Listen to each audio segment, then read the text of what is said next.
You're listening to the micro version of the Savage Lovecast at savage.love. If you're stuck in a relationship quandary, or if you're looking for sexual harmony,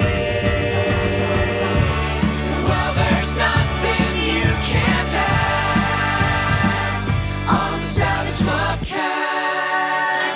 Lovecast. Oh my God, you guys, he's in there. He's in the movie, and I couldn't be prouder of him. All right, before I tell you who's in what, if you haven't seen Barbie yet, and you're planning to see Greta Gerwig's wonderful, demented, amazing, anarchic new Barbie movie, her hit new Barbie movie took in more than $150 million this weekend, including about 15 of mine.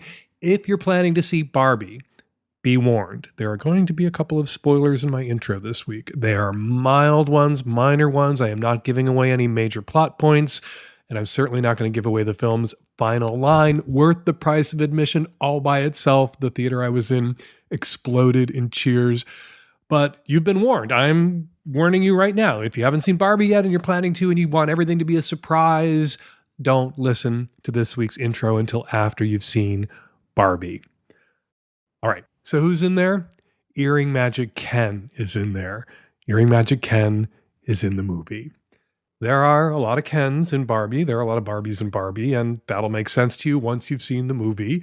Ryan Gosling, of course, plays the most important Ken, and Margot Robbie, who is beautiful and hilarious, plays the lead Barbie. They're the Barbie and Ken who leave Barbie world and enter the real world.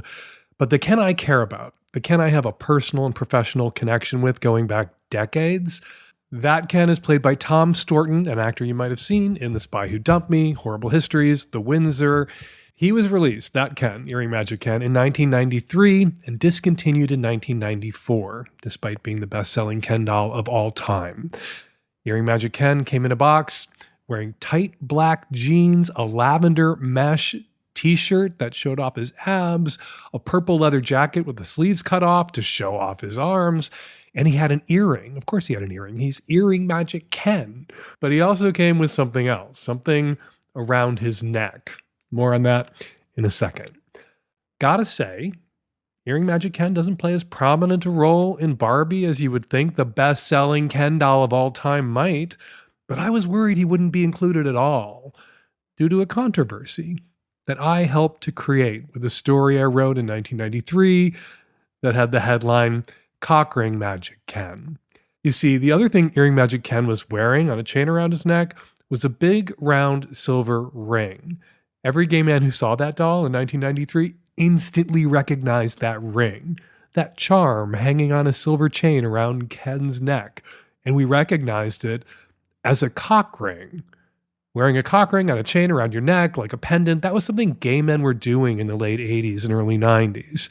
It signaled to anyone who saw it, who would know what it was, that you were gay too, and that you were sex positive at a time, the height of the AIDS crisis, when a lot of us weren't feeling really great about sex.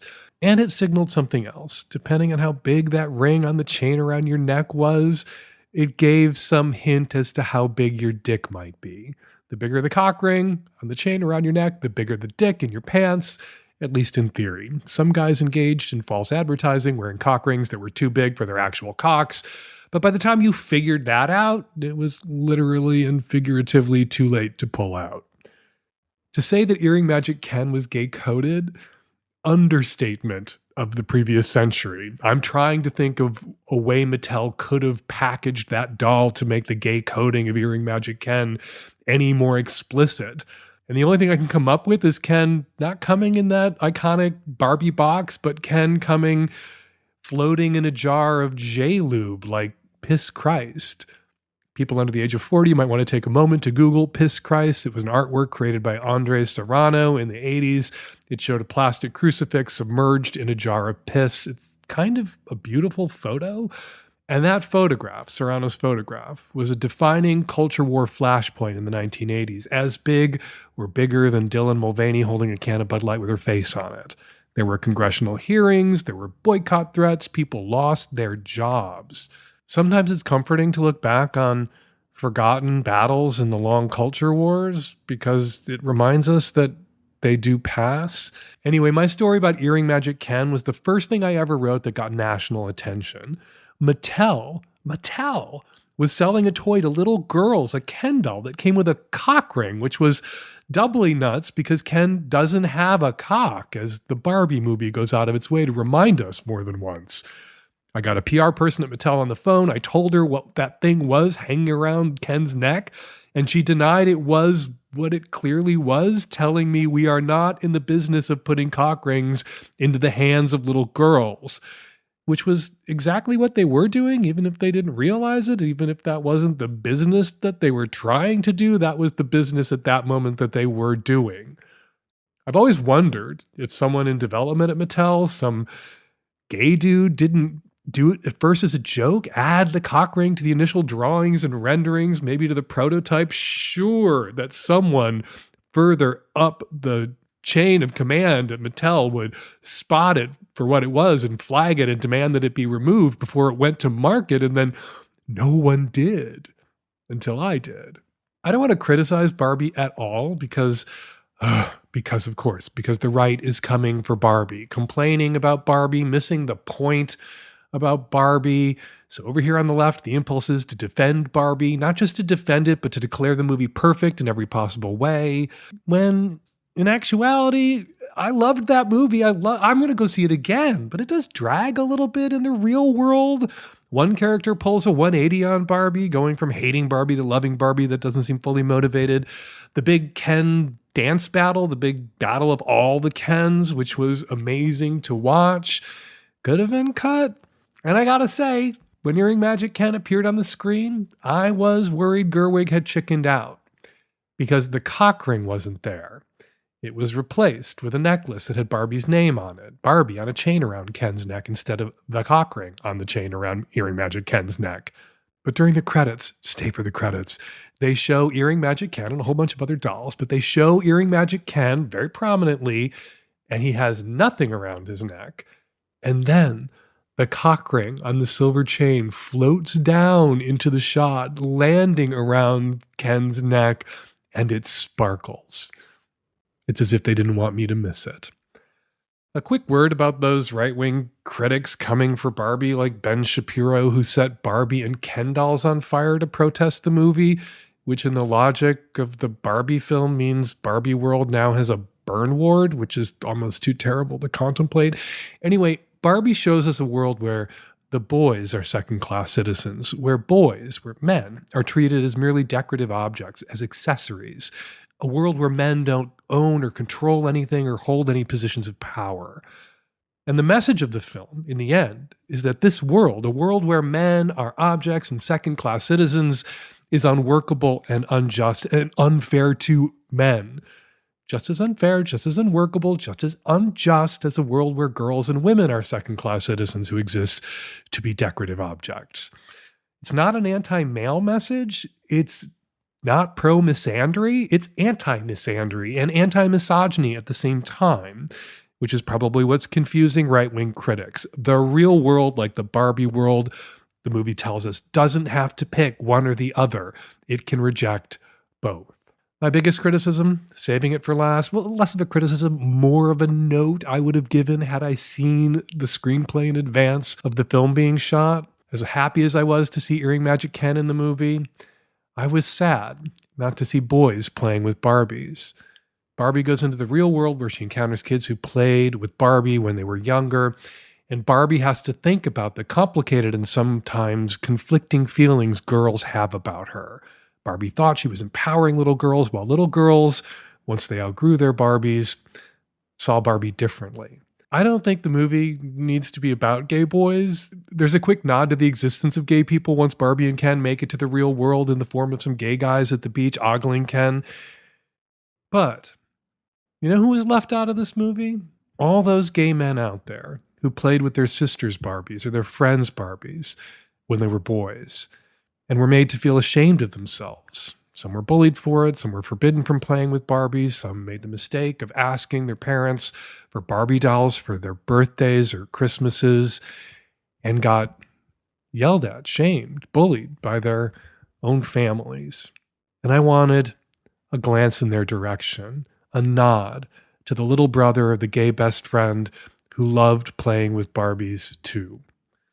Those boys are more important to Barbie's story. They're more important to Barbie's legacy than Earring Magic can. And if I had to choose between seeing one of those boys in this movie and seeing Earring Magic Ken in this movie, I would have picked one of those boys.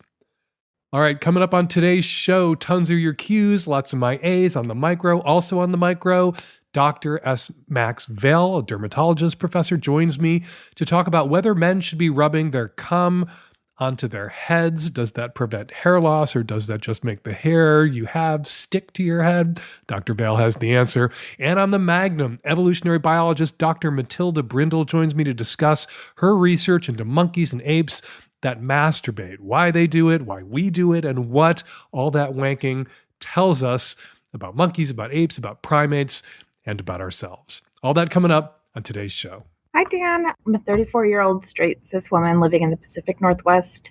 I have an I'm in love with my best friend situation. He's 35, comes from a conservative Catholic Mexican family. We met almost 5 years ago when I was coming out of a long-term relationship. We were the only single folks in our group of friends, and naturally we gravitated toward each other for company outside of our group dynamic. Maybe 3 or 4 months into our friendship, he invited me to a party. Everyone kept asking if we were dating. We said, no, no, no. Then the seed was planted for me. I got drunk. He takes me home. I text him after he leaves to come back and snuggle with me. He texts me back to snuggle with my dog. I roll over and pass out. The next morning, he tells me he didn't mean for that to be rude, but really just wants to keep things as friends, as he doesn't want to rock our friend group. So heard, fine, got it, moving on, not losing any sleep over it. 2 years pass, and I find myself spending 2 or 3 days together during the week, and then entire weekends with him, just the two of us. One day we spent breakfast, lunch, dinner, and then watched movies until like 2 a.m. He leaves, and I'm feeling confused what it all means. There aren't any major indications he's gay. I don't get that vibe. He drops that girl's hot here and there, but as long as I've known him, I haven't really seen him with anyone or expressed any interest in someone else, so maybe asexual. So I ask him in another text, is there a romantic spark here? We're spending a lot of time together. What does this mean for you? He responds that he really enjoys our friendship and doesn't want to fuck it up and wants to remain as friends. Heard again. This time, though, I'm pretty much over it and don't want to waste my time on someone who isn't going to pursue me in a romantic way. So I take this to mean there's a shift in our friendship for me in my brain, and it's 100% platonic. So I'm no longer holding back. He now gets to hear about all of my dating, my sexcapades, my crushes, etc., everything that everyone else gets to hear about. So all of this makes him uncomfortable. He's shifty, doesn't look me in the eye, finds ways to change the subject. And now here we are 2 years later, spending more time together than ever. Currently planning a 2-week vacation to the UK in the summer. My feelings are back in full force. But now I'm deeply, madly head over heels in love with this person. I'm at the point now where if it were any other time or scenario, I'd bring it up immediately in person and just get on with it. But now we have this trip coming up where we're going to be sharing rooms, everything's paid for, and I just don't want to make it awkward for everyone. So I'm going to just hold out a little bit longer. So my question for you is this: how do I go about this? He's my best friend, and I'd be so sad to lose the friendship by pestering him about it again for a third time. But also if feelings aren't reciprocated again, I have to separate myself from this relationship. It's not fair for me to keep going as we've been going. I'm interested in finding love, and this friendship is definitely holding me back. But I also want to be able to be there for my friend if there's something bigger going on inside of him. How can I best in a supportive way be there for my friend while also processing my big feelings? I don't know how you keep this trip from being awkward. I'm not even coming along on this trip, and it's making me feel awkward just knowing it's gonna go down. This just seems like such a bad idea. Twice you've said to this guy that you are romantically and sexually attracted to him, that you're in love with him, and twice he's shut you down. Why do you keep dashing yourself against these same rocks in this same way? Why would you even be going on this trip with him and staying in the same room with him if you weren't hoping against hope that when you ask the third time, which in a way the trip is the ask, the kind of romance and intimacy that's bundled into this trip is the third ask. You're hoping to get a different answer.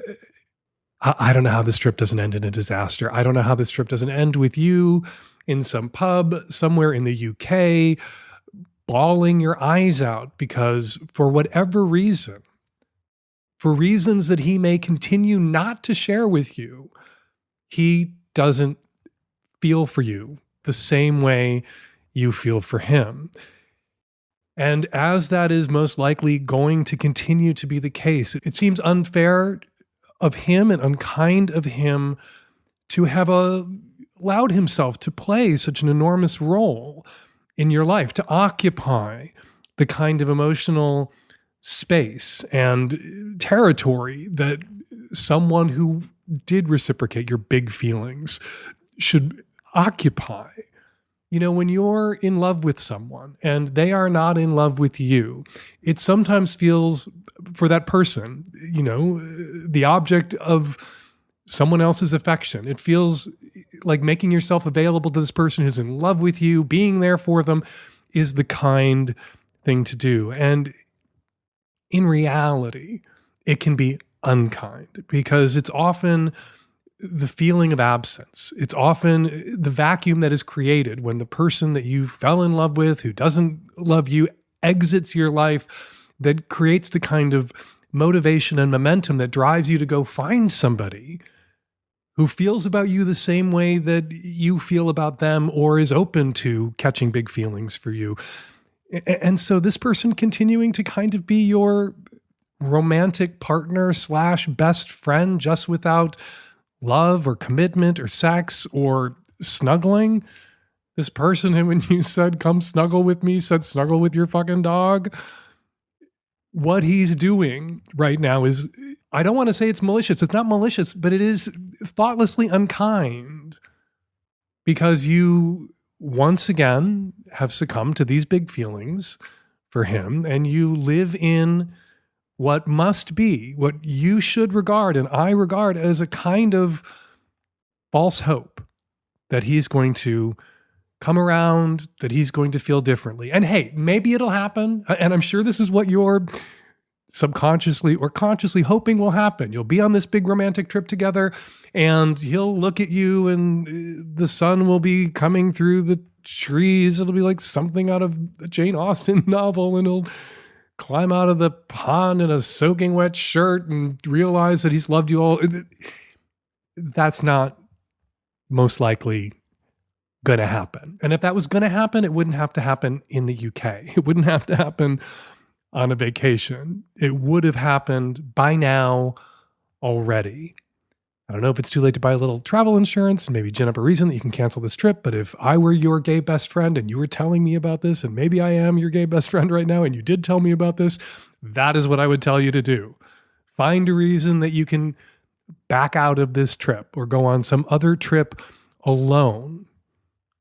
Go to Europe alone. You never know who you might meet traveling in Europe alone, where there was, you know, that vacuum, where there was an absence acutely felt, where you were alone and then actively looking, not at someone who's already rejected you twice, but actively looking at all the other guys in Europe and everywhere else and at home who might want you the way you've wanted him and want you the way you want to be wanted and deserve to be wanted. Hi, Dan.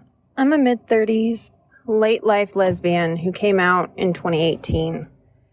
During the pandemic, I fell in love with what I thought was and moved in with the most amazing, passionate, sexually compatible person I've ever met in my life. She and I had a fire of a relationship that sucked me dry. It ended up being really emotionally abusive, and it brought to light a reality of a lot of the depression and self-esteem issues that I knew I was still dealing with within myself.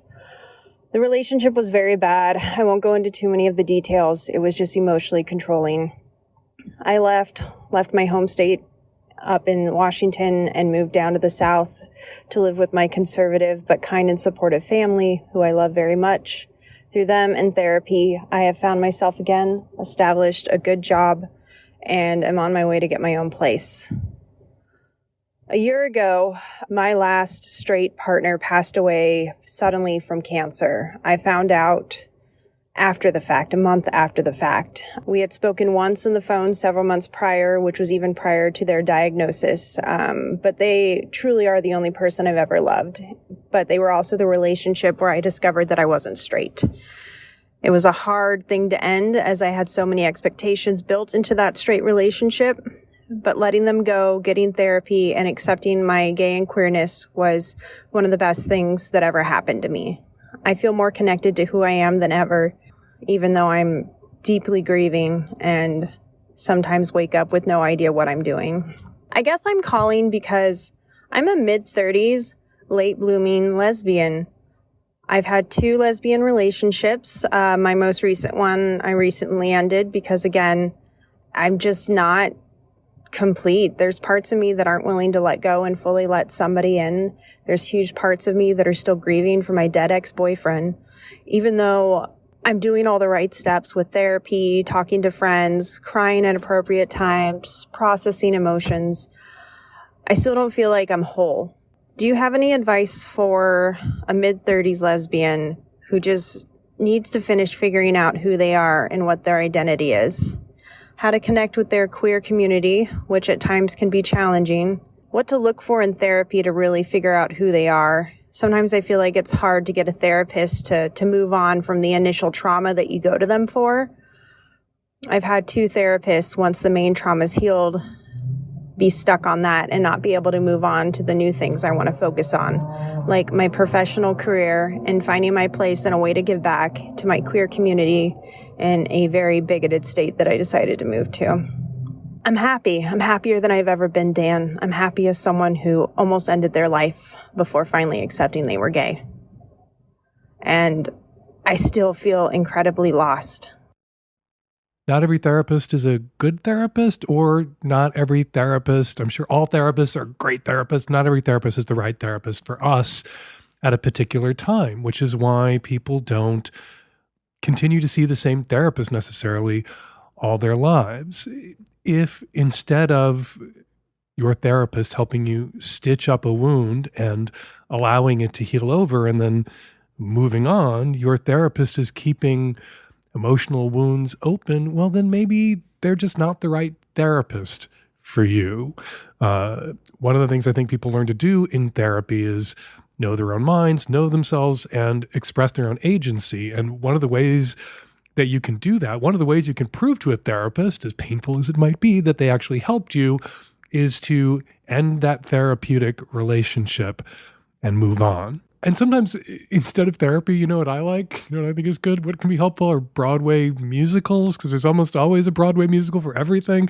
And listening to your question, you don't feel whole. You don't feel entirely there. You don't feel entirely comfortable in your own skin. Okay, everybody feels that way. That's not unique to you. For Now, which is the big finale, and Avenue Q opens with a character says, I don't know why I'm alive. Another character says, well, who does really? Everyone's a little bit unsatisfied. Everyone goes around a little empty inside. I think that's really wise.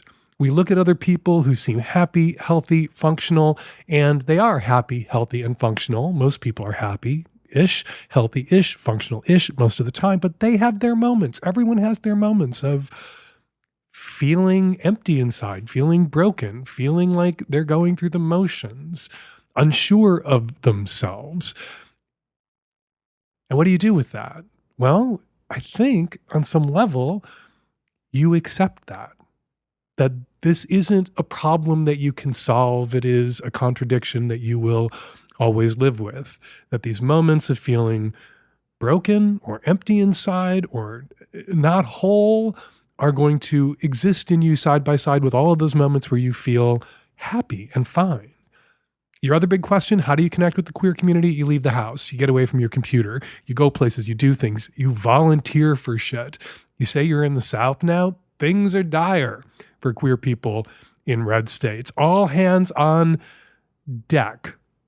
It is an all hands on deck moment. There are certainly organizations in your state, in the community where you live, that could use volunteers, people to lick envelopes, people to go and testify before shitty state legislative committees that are about to do shitty things.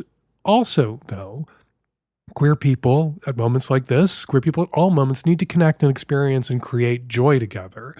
So if politics isn't your thing, join a queer social organization, join a queer kickball league, go out to one of those lesbian bars that are always on the verge of closing and buy everybody around and tip the fucking bartenders 50%. Get out there, move through the world, meet people, do things. You know, I am sometimes approached in public, which I don't mind, actually approached in public by some queer people who've confided in me that they feel lonely and they feel isolated and they don't feel like they're part of the queer community. And one of the things I will ask someone who confides that in me is, what have they done over the last few weeks? Where have they gone over the last month? And invariably, they stayed at home. And I'm sorry, the queer community is not going to kick down your door and throw a dance party in your living room. If you want to connect with the queer community, which is vast and diverse and has lots of different sub-communities, you have to find your people. It's like going to a massive state university and not leaving your dorm room is such a missed opportunity because there's so many different kinds of people that once you get to college or a big state university as opposed to a fucking high school, there's just lots of people who are like you, who might get you, but you got to get off your ass and go find them. Same thing with the queer community. It's a tiny percentage of population, but it is a not insignificant and growing for people who are 30 and under percentage of the population, but they're not going to show up on your block with a battering ram and knock down your door. You've got to put yourself out there.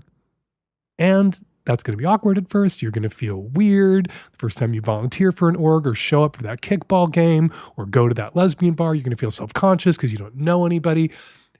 Stick around. Half an hour later, you're going to watch somebody else walk into that lesbian bar you walked into a half an hour ago, who is a half an hour less comfortable in that lesbian bar than you are now. Say hi to that person. Make friends with that person. Buy them a drink and have a chat. You want to find your people? You got to get out of your apartment and away from the fucking internet and meet your people. Some people are turned on by visuals. Some people are turned on by voices and stories. Those people who prefer to hear a story and use their own imagination, are likelier to be women, which is why I highly recommend Dipsea to the women out there who listen to the Lovecast. Dipsea is an app full of hundreds of short, sexy audio stories designed by women for women. They bring scenarios to life with immersive soundscapes and realistic characters. At Dipsea, you'll discover stories about second chance romances, adventurous vacation flings, and hot and heavy hookups. Here's a selection of some of the descriptions from the hunks category. Jack, a broody hometown crush with a secret sensitive side. Issa, a lustful lawyer who's on top both in and outside the courtroom. Mark, an ex-Marine turned yoga instructor, my favorite kind of ex-Marines. He's strict but kind. And my favorite, Evan, an Irish stable hand from the 1800s who's anything but a gentleman. Dipsea has stories for straight and queer listeners, and 56% of stories are voice acted by people of color. New content is released every week, so in between listening to your favorite stories again and again, you can always find something new at Dipsea. They also have soothing sleep stories, wellness sessions, and useful workshops like self-massage, massage for a partner, breathwork exercises, a sexting tutorial, and tons of other classes and sexy stories you can read. Let Dipsea be your go-to place to spice up your me time, explore your fantasies, relax and unwind, or heat things up with a partner or your whole polycule. In all honesty, I gotta say I'm jealous. I'm one of those rare men who prefers voices to visuals. I love a good story. I'm jealous there isn't something like Dipsea out there for gay men. For listeners of this show, Dipsea is offering an extended 30-day free trial when you go to dipseastories.com/savage. That's 30 days of full access for free when you go to DIPSEA stories.com/savage. Let them know the Lovecast sent you, dipseastories.com/savage. Hey Dan, I'm a 42-year-old New Zealander. So I heard that cum could help with hair regrowth. And it definitely looks that way on my stomach. So I've been dabbing a bit of cum on my receding hairline. So once I heard a kind of a sexpert talking about how drinking cum had a lot of health benefits, kind of went hyperbolic on it. I don't know, have you heard any anecdotal evidence, or are there any studies about what cum can do for you? Joining me to help tackle this question, Dr. S. Max Vale is a clinical assistant professor in the Division of Dermatology at the University of Washington. He also sees patients in his private practice, Kirkland Dermatology Associates. Hey, Dr. Vale, thank you so much for jumping on the phone. Yeah, thanks so much for having me. It's a great question to tackle. First time I've thought about it. I think what's really interesting, before I even answer the question, is when we're kids, we're told masturbation is going to cause hairy palms or baldness. And now we've come full circle that how about we use the products of sex or masturbation to regrow hair? If coming on your stomach makes your stomach hairy, I want to know where all these men with hairy backs are coming from. Suddenly, hairy backs are very sus. There's some images that come to mind. So there's unfortunately no data to suggest that using semen will regrow hair on any part of the body. There's really no data to use semen for almost any skincare goal at this point. Doesn't mean it won't come in the future, but not for now. There were some studies, maybe dubious studies, and not a lot of studies that found that cum can function as a sort of natural antidepressant. There's a famous study out of Seattle University of New York in 2022 that found that young women who didn't use condoms with their male partners who were exposed to semen on a regular basis were less likely to be depressed, show signs of depression or anxiety than women who did use condoms. And a lot was extrapolated from that. That's the only topical use of cum having any impact on somebody's health, mental or otherwise, that I've ever heard about. I've never heard that cum is Rogaine or Rogaine is cum. Yeah, I'd stick to the Rogaine probably. I mean, I think it's interesting. People have been looking for kind of ways to harvest your own body parts for health benefits. I mean, in dermatology now, PRP or platelet-rich plasma is really in vogue. The vampire facial, spinning down your own blood, harvesting that plasma, the growth factors, and injecting it into your face. We actually use that for hair loss, and there's some good data for that. Those growth factors can be injected, but I don't know anyone's looking at cum for that. But everyone should keep experimenting with cum because there may be a breakthrough sooner or later. We can keep exploring. And it's not going to hurt you putting cum on your head. Yeah, it probably won't hurt you. There are some case reports of people having kind of an allergic reaction to some of the, there's some enzymes called proteases in cum that break down proteins and things like that. So for some people it can be irritating, but otherwise you're safe. Some people do have allergic reactions, sometimes to one person's cum, not another person's cum. Also, cumming is good for you, right? It's less likely to develop prostate cancer if you're flushing those pipes, but also just good for mood, good for mental health, just good for you generally, masturbating or having sex. Doctor recommended. Yeah. You're a doctor. Yeah. You should Doctor recommended. Doctor recommended. Dr. S. Max Vale, clinical assistant professor in Division of Dermatology at the University of Washington, sees private patients at Kirkland Dermatology Associates. Dr. Bell, thank you again for jumping on the phone today. I had a hunch that there wasn't anything to this, but I wanted to run it by an actual doctor. Well, thanks so much for having me. The Savage Lovecast is brought to you by Squarespace. Squarespace is the all-in-one website platform for you to stand out and succeed online. Whether you're just starting out or managing a growing venture, Squarespace makes it easy to create a beautiful website, engage with your audience, and sell anything from your products to your content to your time, all in one place, all on your terms. Squarespace rolled out a new website design system called Fluid Engine. They've made it easier to tap into your creativity, even if you don't have any design experience. Start with a website template that you like and customize every design detail with new drag-and-drop technology for desktop or mobile. It's built in and ready to go on any new Squarespace site. Keep organized with their asset library. Upload, organize, and access all your content from one place. With the new asset library, you're able to manage all your files from one central hub and use them across the Squarespace platform. If you put out video content, Squarespace is awesome. You can host videos, organize your video library, and showcase your stuff on beautiful pages and sell access to your videos. Head on over to squarespace.com for a free trial. And when you're ready to launch, go to squarespace.com/savage and use the offer code SAVAGE to save 10% off your first purchase of a website or domain. That's squarespace.com/savage and use the offer code SAVAGE. Dear Dan, during a fight with my boyfriend, he said he didn't want to be intimate with me, but I was even worse and said I've had better cock than him. That wasn't true, and I apologized, asking what I could do to make it up to him. His reply was to have a threesome, which made me feel uncomfortable and manipulated. He's been talking about a threesome ever since we got together. What should I do? Sincerely, Olive Branch, Pussy. If a woman owes her boyfriend a threesome because there's better dick out there in the world, then every woman owes her boyfriend a threesome because there's always better dick out there in the world. Look, I think threesomes are great. I may be biased. I happen to have lost my virginity in an MMF threesome many, many years ago. I've had a lot of threesomes. I think they're awesome. I watched Pete Davidson and John Mulaney do a bit on SNL once where, as two famous straight guys who are on television and celebrities, they groused about the fact that neither had ever had a threesome. And I felt so bad for them. And I had to sit with my threesome privilege at that moment, because when you're gay, it's not that hard to have a threesome, because everybody can, theoretically at least, enjoy everybody else at the threesome equally. A little bit trickier when people are straight, because if you're not into women, there's nothing in having that other woman there for you except maybe jealousy.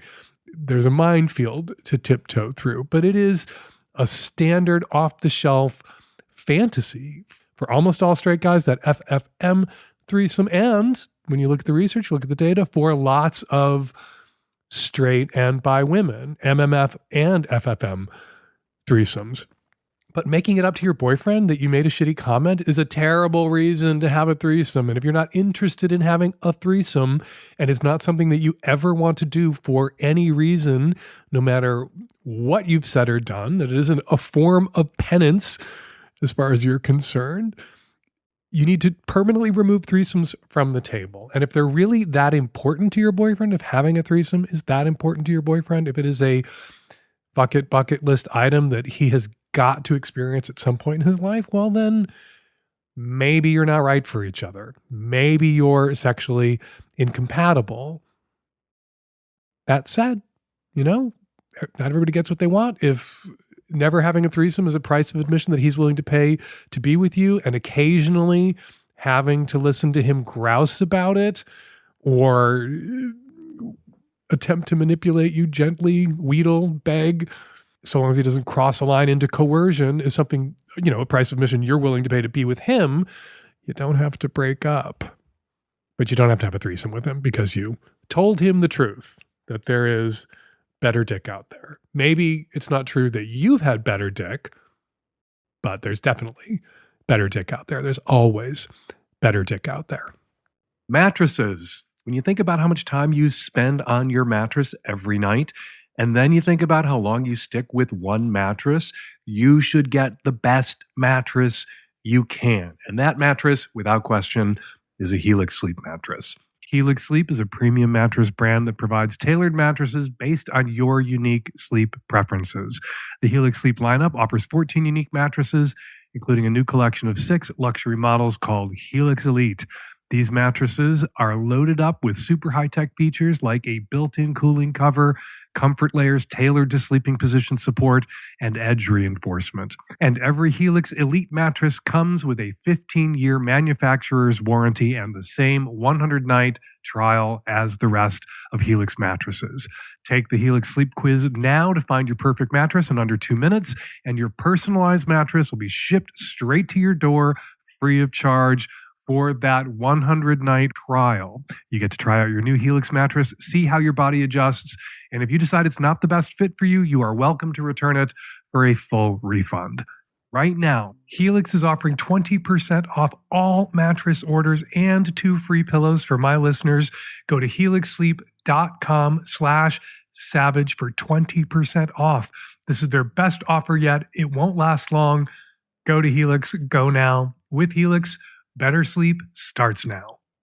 Hi, Dan. I am a 24-year-old woman. One of my friends moved to Chicago with his girlfriend while she goes to law school, and they came back to the city for the summer. He's a really close friend. We've gotten quite close over the past year, been playing video games together. We went out with our friend group. It's a very close friend group, like 10 guys and then me. And we all got really drunk, and him and I hooked up. And he's in a 5-year committed relationship. We didn't have PIV, he just ate me out, but still, it has wreaked havoc on our friendship. He is banned from his house with his girlfriend, and he is staying on the boys' couch. It was for 1 week, and now it's for 4 weeks, possibly, and then she'll reconsider. He's trying to get the girl back. Maybe temporary, maybe the whole summer that he's staying there. But he does not want to see me or contact me, and I have been told to not come to the boys' house, which is kind of the central space that we all hang out at, and he lives there, and I can't go. And I'm feeling ostracized and kind of like I'm the one getting the shit end of the stick, even though I didn't commit to his girlfriend of 5 years. Like, he gets to hang out with our friends every day. I mean, I know that's probably not how he's looking at it, but like, I feel lonely. He's surrounded by our friends. I don't know. It's starting to like piss me off.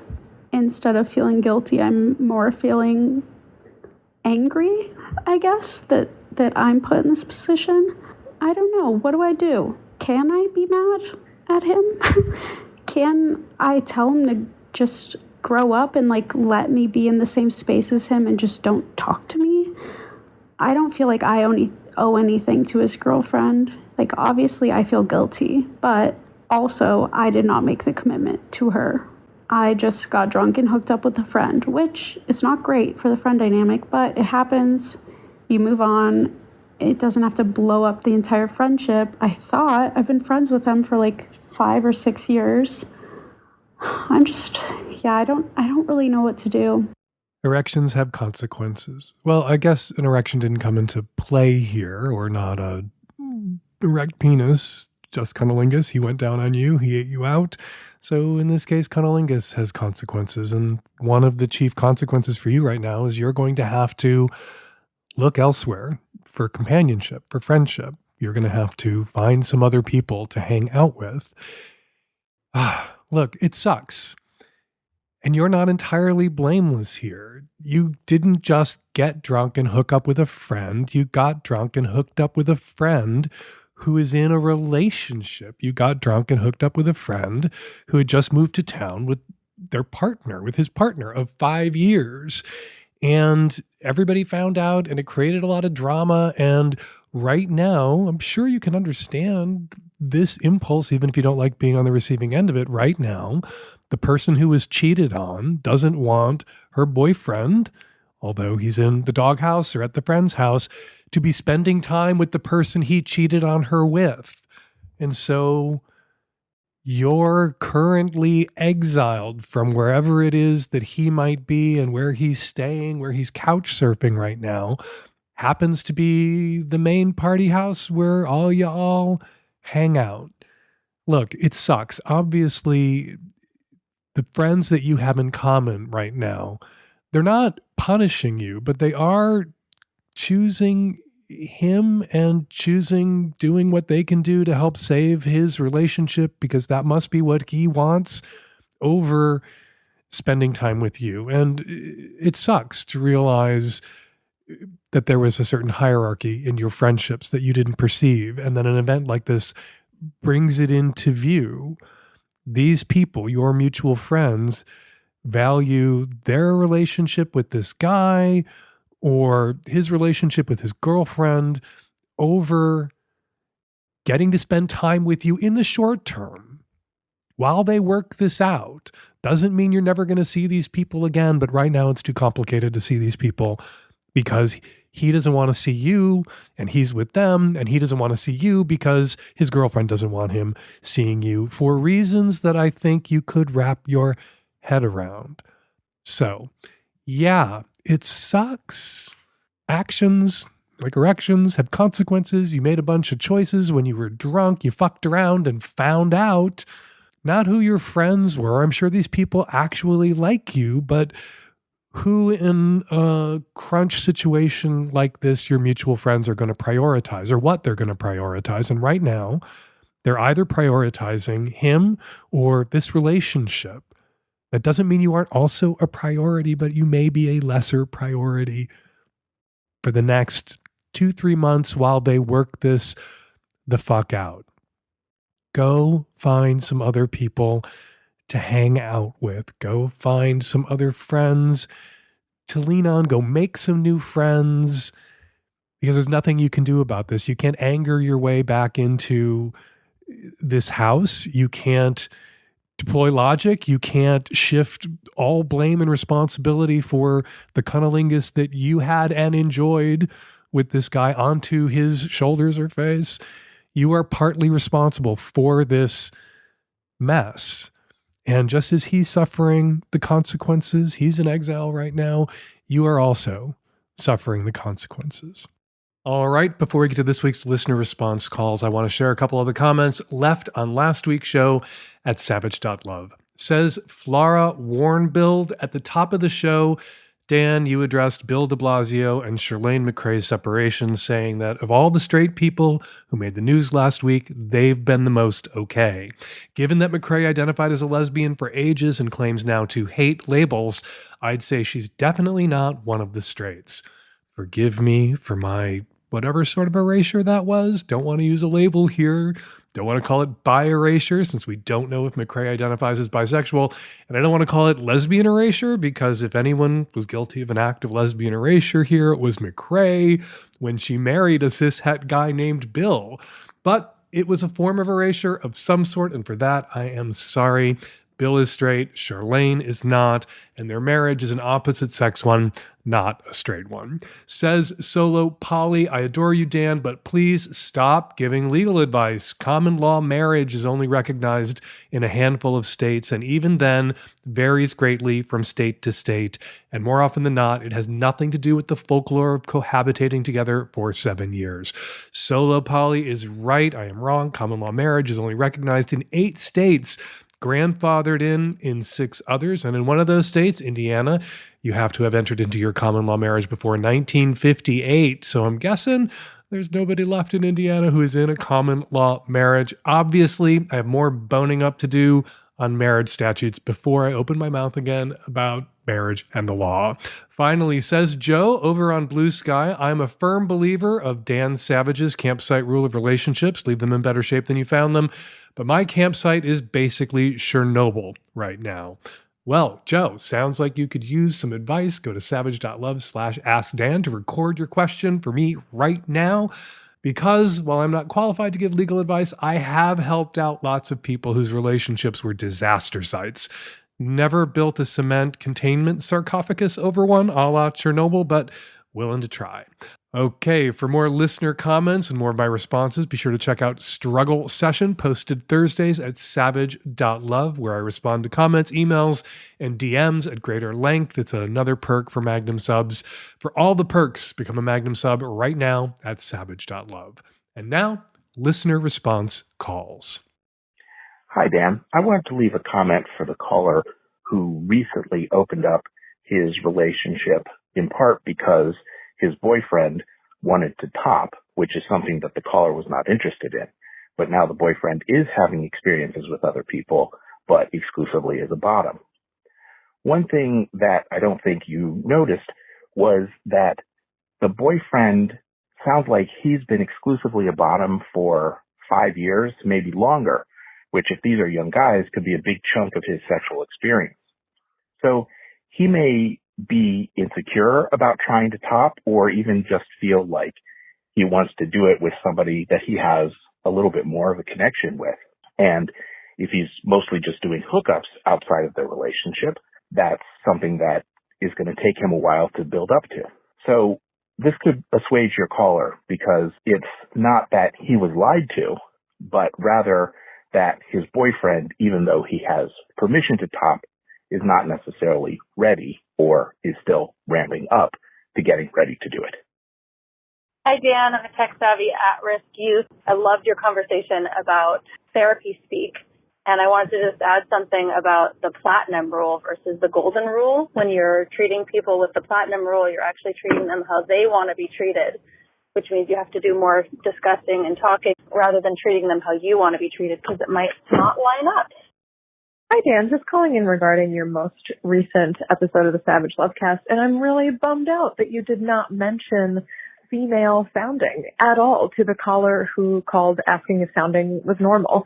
Yes, the person he's dating might want to sound him, but she may want to be sounded herself. Quote unquote female, urethral sounding is actually incredibly pleasurable as the proximity between the urethra and the internal clitoral muscles is so close that it is practically orgasmic to have that experience. I am a queer woman in relationship to a queer person and really enjoy being sounded by her as a very slow and intentional sex practice.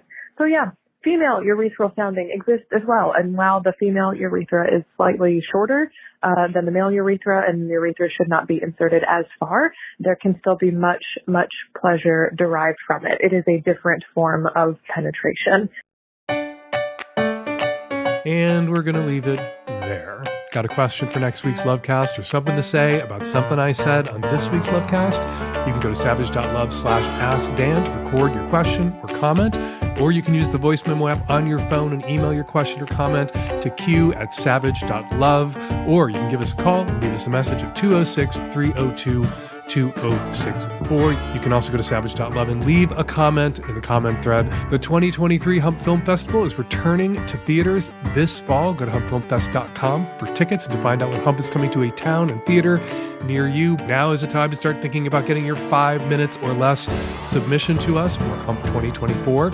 Making a Hump film is a great way to express yourself, whoever you are, whatever you like, whatever gets you off. You have a place in Hump.